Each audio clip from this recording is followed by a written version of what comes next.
when voice systems came along, so like Alexas and Siris of this world, I was really excited about them because I was like, wow, we finally get to a world where we can have more of a dialogue and like an information retrieval dialogue.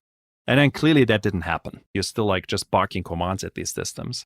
But I feel like we might be at this brink where that happens. And I think our systems will change. The way you think about a browser or searching or information retrieval, all of that will change. And I'm just so excited to see what people make out of it. Welcome to the Unlearn Podcast, where host Barry O'Reilly seeks to synthesize the superpowers of extraordinary individuals to think big, start small, and learn fast. Here's your host, Barry O'Reilly. Welcome to the Unlearn Podcast. On this show, I'm delighted to be joined by Pascal Finette, co-founder of Be Radical and advisory board chair for fantastic companies like EY, Pearson's, to name a few. I also had the pleasure of meeting Pascal at Singularity University, where he led a lot of the entrepreneurship and innovation tracks. Seeing him coach, mentor, guide, and educate people on the power of innovation and opportunities that new technologies arrive really struck me. He wasn't someone who just shared what the ideas were about, but he helped people put them into real action. He's also a relentless focus on amplifying positive change in the world, working with areas such as Mentor the Good and the Women's Impact Alliance.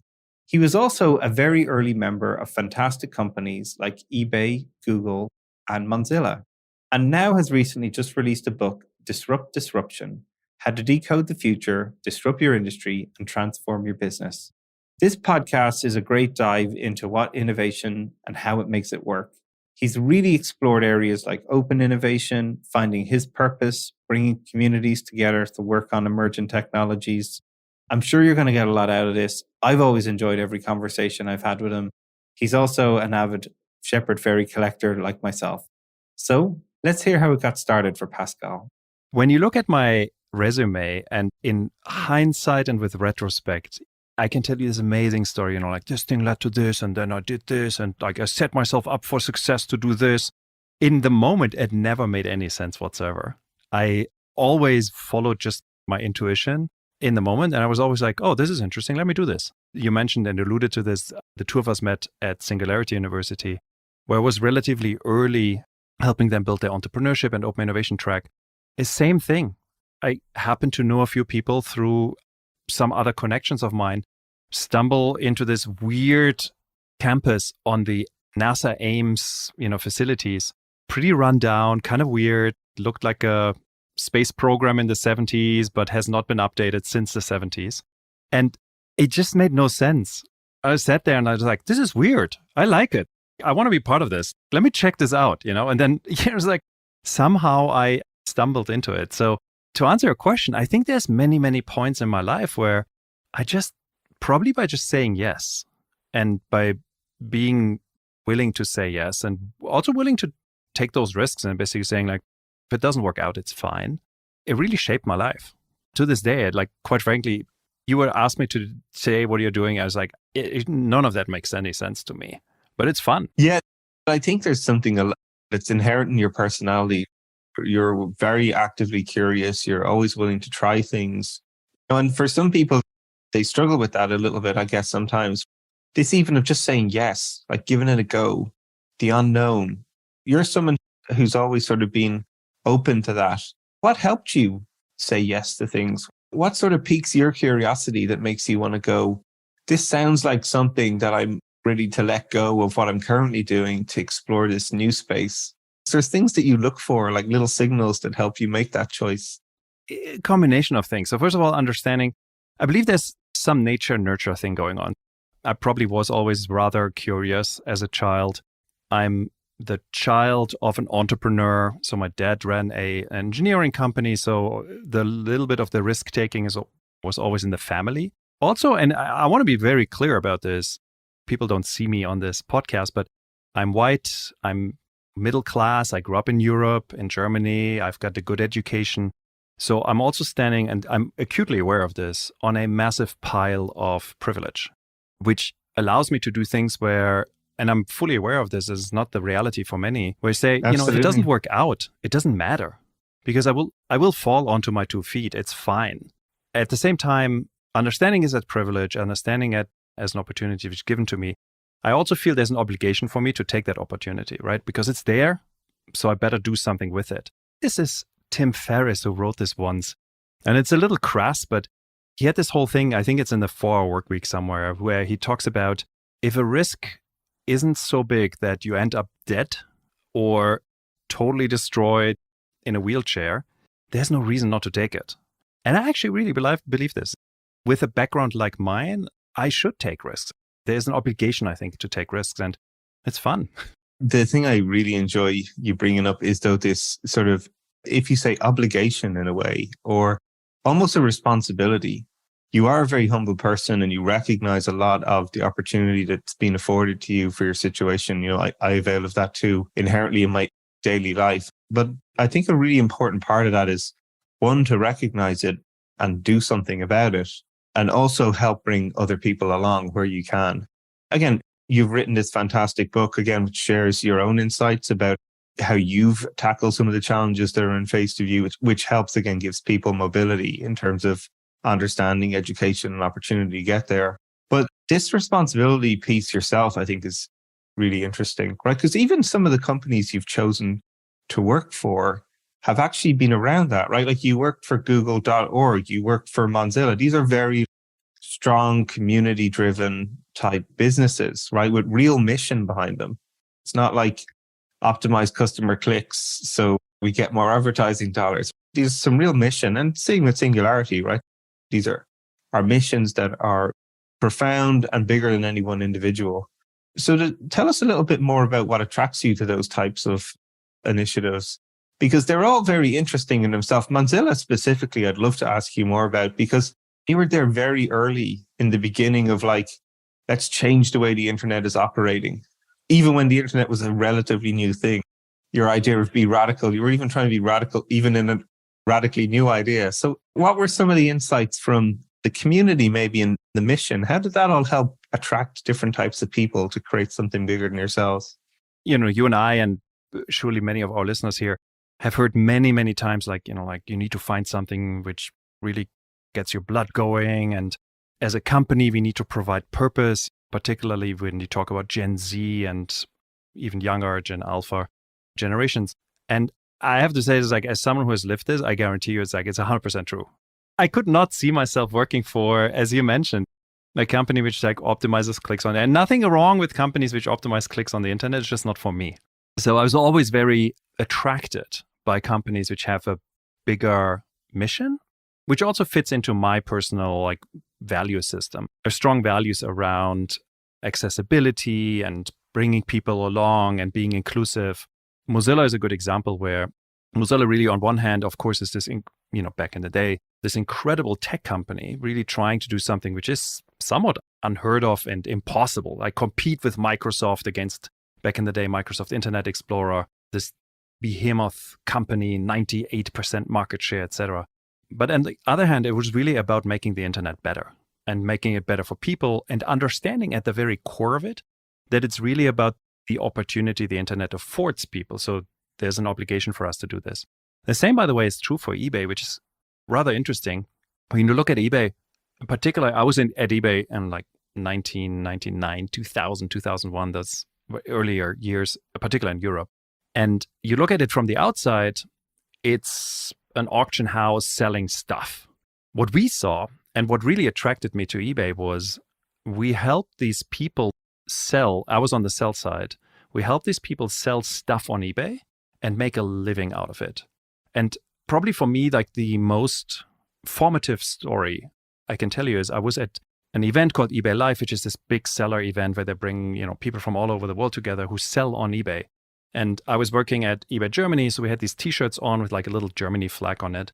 And an American eBay seller, a woman in a wheelchair, will never forget this. It comes to me, rolls up to me and says, "Oh my God, you guys changed my life." And I was like, whoa. Pause, we're selling shit on eBay. Pardon my language here. What are you talking about? And she's like, well, listen, I'm disabled. I couldn't find a job. I found that selling this particular kind of collectible doll from the US on the German marketplace is an incredible opportunity because somehow you don't have those dolls in Germany, blah, blah, blah, it's collectibles, etc. And she's like, I make so much money on eBay now that I could buy a house. She's like, you just changed everything for me. Those moments are the moments where I feel like, yeah, this matters. You know, it's not just about selling more stuff. Yeah, and very special. There's so few opportunities really when you're creating things to like really hear these personal stories from people you're affecting. But that's why you get into this work. You want to create agency for these folks. And it's really, really special to hear those stories, I think, when you're creating these platforms, these opportunities where people can create a life for themselves on top of it, which I think is very, very rewarding. Absolutely. And clearly there's places where you can do this more.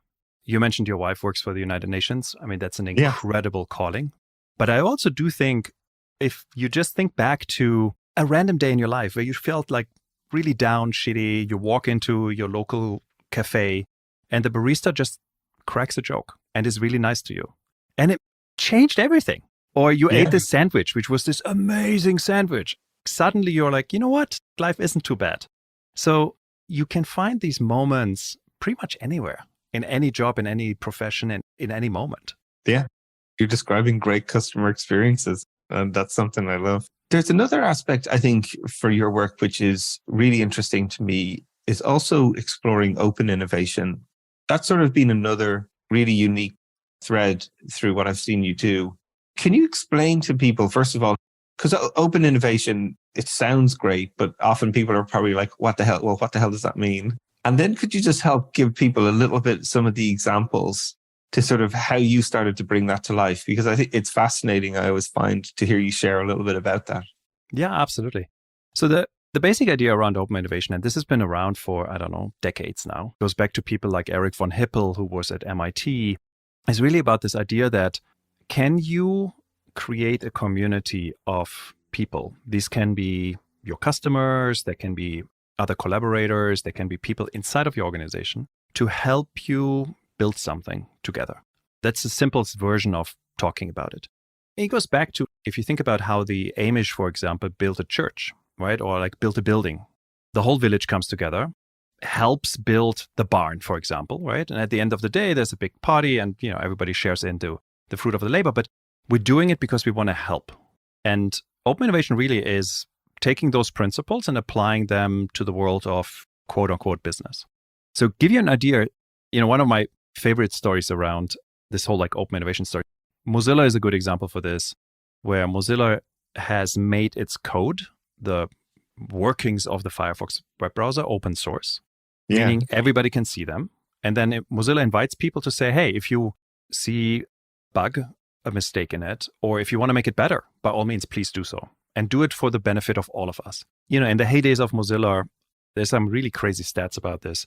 Mozilla itself, we as the company, we as the organization, shipped one language, American English.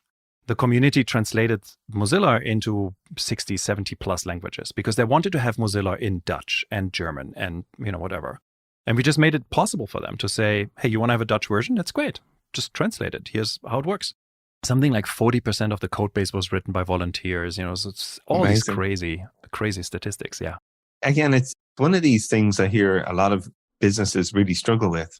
They often believe that they have to create everything internally or have all these capabilities, capacities to do things.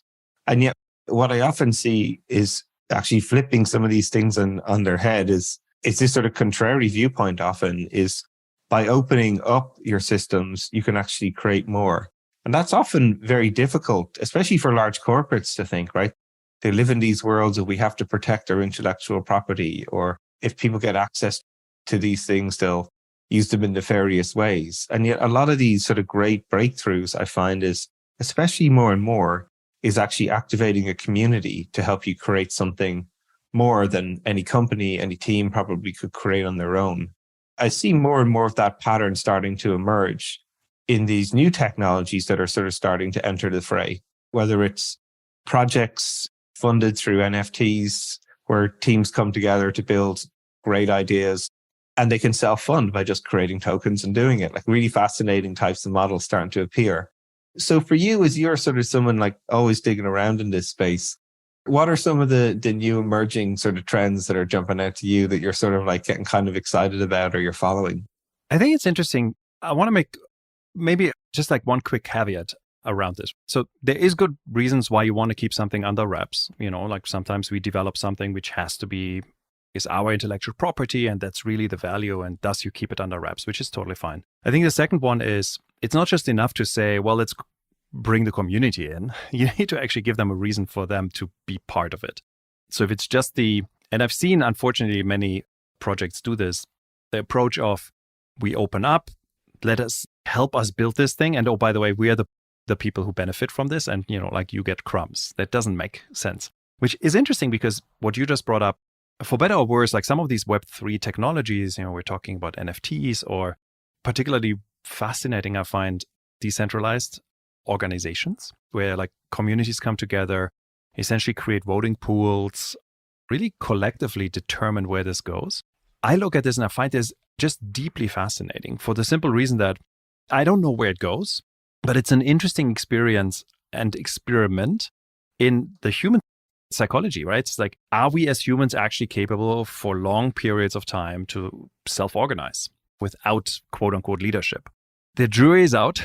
In politics, we seem to have our issues with that, but it is utterly fascinating and so interesting that we're now marrying that social layer of us with a technology layer. And I think there's some really interesting magic which can happen there. Oh, yeah, no, I agree. So recently we started our venture studio, Nobody Studios, and one of the sort of imperatives actually was to give more ownership to people. Because typically in startups, right, the executive team sort of, if it works out, make away with a fortune and everybody else gets like an annual bonus if they're lucky. But one of these things that we tried to do was, I think, jumping straight to a Web3 world where you have total decentralization, total autonomy, and self-funded and through tokenization is very hard for people. But we did equity crowdfunding, which has allowed anyone, whether they're a bus driver, a doctor, a nurse, whatever they might be, for $100, they're able to own a piece of our studio, and by default, every company we ever create. So it's been really fascinating to see how many new people have come into this world. And most of them have like never built a product, but we're always curious about it. Or, a large majority of our investors are like $100 because they just want to be part of this world. It's been really fascinating to your idea of you can't just open the door and say, hey, everybody, we're a community, pile on in, let's all go. But giving people ways that they can onboard, where they can bring their ideas, how they can debate them, how they can give feedback, how they can help us build parts of the company that we haven't figured out yet, that we may have expertise in. It's really interesting to see the chaos in some respect. It feels like organized chaos of trying to direct people in a way to help them contribute the best way that they can and also to help the business needs. And it's really interesting, again, to hear you sort of share that as well, because certainly still trying to figure it out, but also experiencing this amazing sort of uplift and experience when people are like, wow, I never thought I'd be able to own an early stage company before, or I never thought I'm based in Nigeria. And every time I try to come up with this idea and share it with people, I never get a chance to bring it to life. And the stories keep blowing me away about when you can connect people, give them a place where they can create together, the magic starts happening. And it's really special to see. I'm always kind of curious as well from like, as people are doing more and more of this, the lessons that they're learning along the way. And, from folks like yourself who've done this in many different forms and times, it's just always fascinating to be reminded of these things, that you do need to give people purpose. You do need to give them a way that they know how to contribute. And amazing things happen, I think, when you can do that.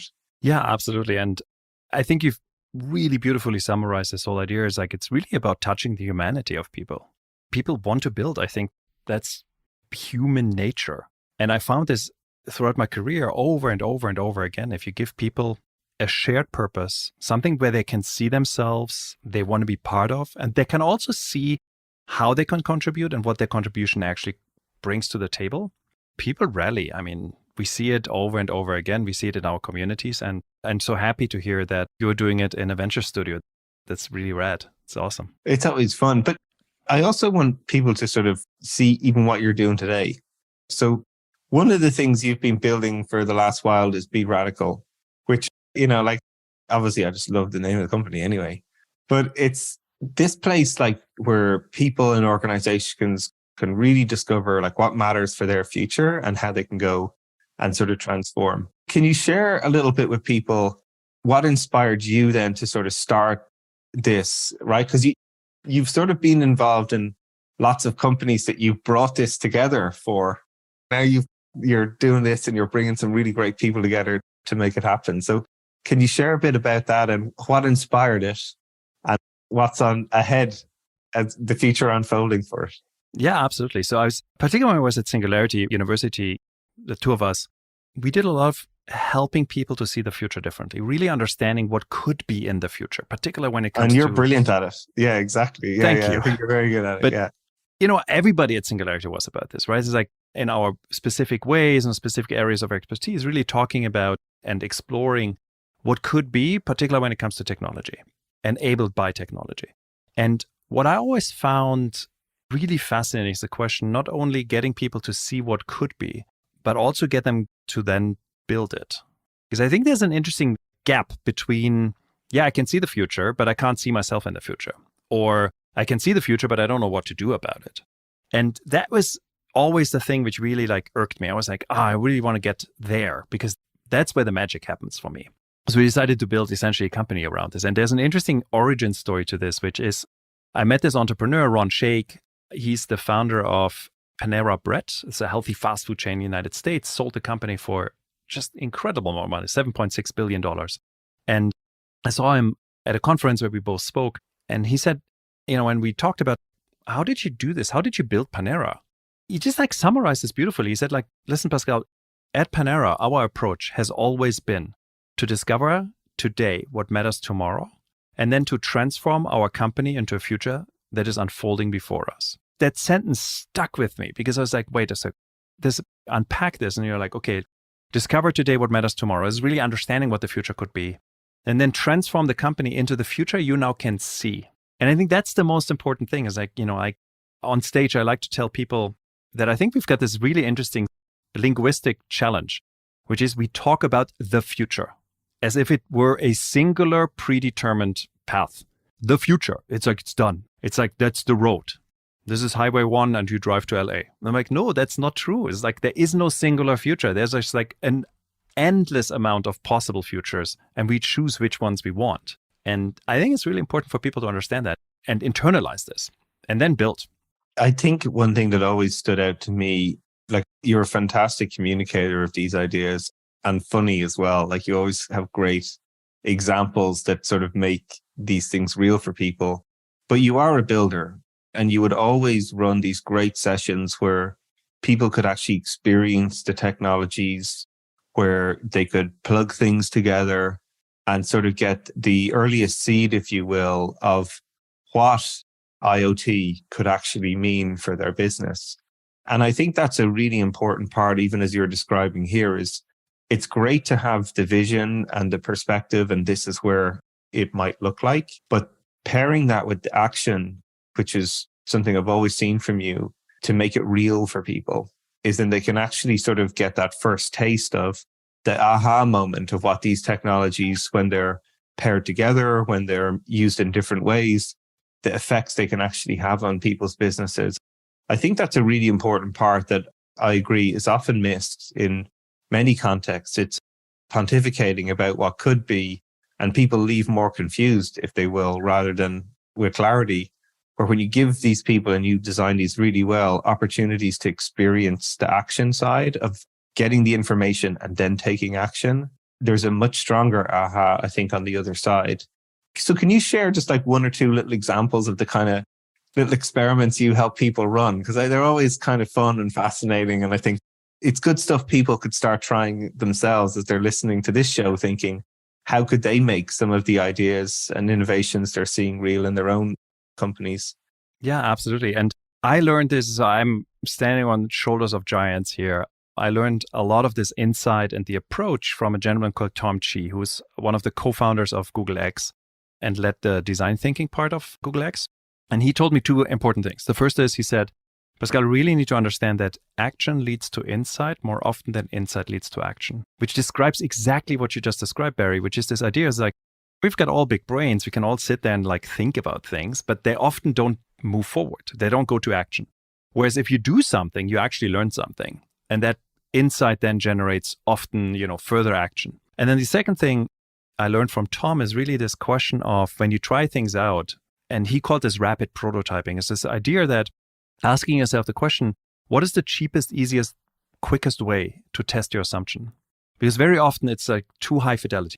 Very often we're sitting in a meeting and we're like, oh, let's call our agency and have them build a prototype. And then like $500,000 later and like 6 months later, you have a prototype, etc. Right? Whereas in reality, very often it's just open your laptop and look it up, that kind of thing. Just to give you an idea, I find this so fascinating. So while we're recording this here, the world is awash in communication around something called ChatGPT, which is this AI-based model which ingests a ton of data and is essentially conversational. And it's a really fascinating piece of technology. It's not perfect, but it's a really fascinating piece of technology. What I find so interesting is how many people talk about it and have all kinds of like questions about it. Like they're fearful, they're excited about it. And granted, ChatGPT has 100 million users, but how few people have actually used it? There's so many people I talk to who are like, oh yeah, ChatGPT this and ChatGPT that. And I'm like, have you actually tried it? No. I'm like, just go on the website.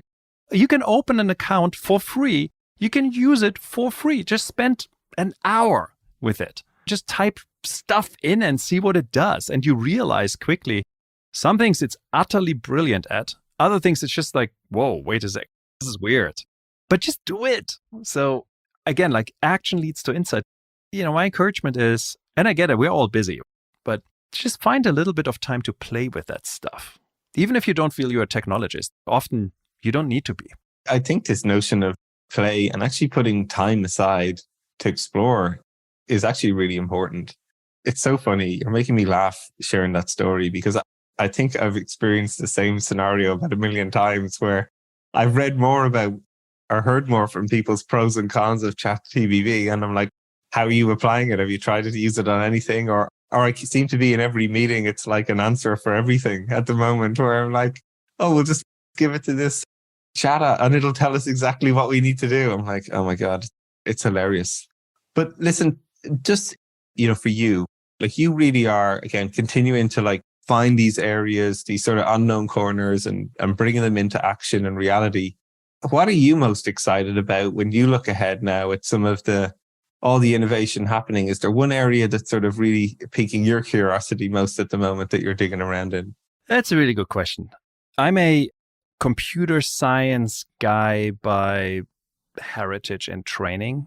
What I find really interesting at the moment is, and again, like this is my personal bias just because that's where I grew up in. What I find so interesting is to look at, if you think about the systems which define what the web is today for us, the Facebooks of this world, the Googles of this world, it feels to me that we're at a pivotal moment where the way we think about information retrieval and so on is going to dramatically change.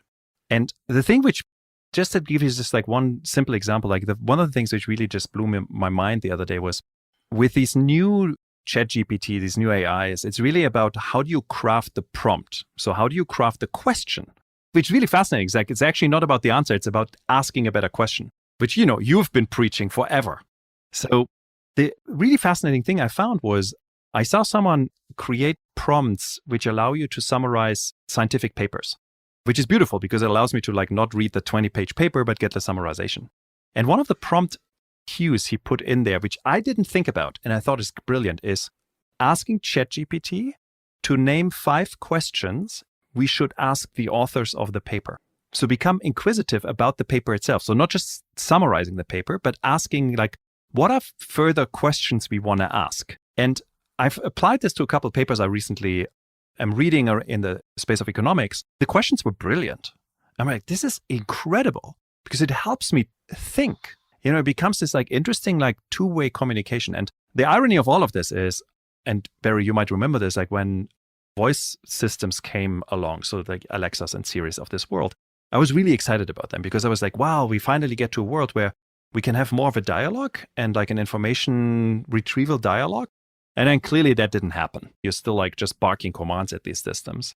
But I feel like we might be at this brink where that happens. And I think our systems will change. The way you think about a browser or searching or information retrieval, all of that will change. And I'm just so excited to see what people make out of it. I think that's just another great example of the way you see the world and how you approach it, where most people are asking these AI tools to tell them, to summarize, to tell them the answer. You're thinking about, can you ask better questions? Which I think is sort of encapsulates your approach to life in a perfect way. Listen, Pascal, thank you for jumping on the show and sharing some of your fantastic insights and story with us. Like, that's what people really enjoy. I really appreciate you. And I would highly recommend anyone go check out Be Radical, look out for the book, Disrupt Disruption. It's just, I'm excited to see how many more people get to experience this and continue to reach out and be in touch with you. So thank you very much for being on the show. Barry, thank you so much. This was a really rich conversation. Hey everyone. I hope you enjoyed that show, but I'm even more delighted to share the exciting news. I've recently co-founded a new venture studio named Nobody Studios. Now, Venture Studio is a vehicle for the rapid creation of new companies, from ideation to acceleration and growth. And our purpose at Nobody Studios will be to de-risk pre-seed stage business ideas. We'll do this by minimizing the time, speed, and capital involved in validating truly repeatable and scalable business models before any significant venture investment. We've an audacious goal to start 100 compelling companies over the next 5 years, and who knows how many beyond that. So if you're interested in radically changing the way work is done, how products are created, companies built and funded, even democratizing the wealth creation and how returns are distributed, this could be the business for you. We're looking for talent, capital, and influence. If you wish to contribute any or all of these, just get in touch. You can follow us on nobodystudios.com, on our LinkedIn page, all the social media accounts, or simply my newsletters and what I'm sharing. We'll be launching a truly innovative crowdfunding campaign, and I'd be honored if you'd be willing to join us on this journey and become a nobody yourself.